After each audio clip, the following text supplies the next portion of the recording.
How to install plugins. Plugins basically enhance your WordPress blog with more features, tools, and options to give it more flexibility. There's a range of plugins you can install, such as plugins which optimize your blog for search engines, and plugins which make your blog more user-friendly. So to install plugins, all you need to do is log into your WordPress dashboard, click on Plugins, and in here you can see activated and deactivated plugins currently installed.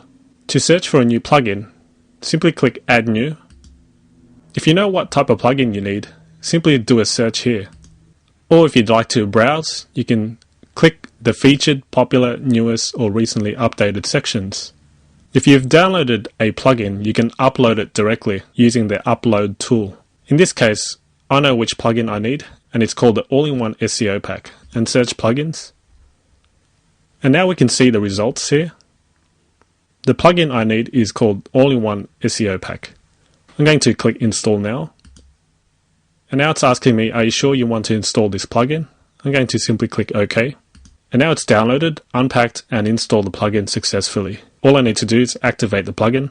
So now it's activated. Some plugins require you to customize the options, so all you need to do is follow the prompts and any messages which appear on top, such as this section here. So that's how to install plugins.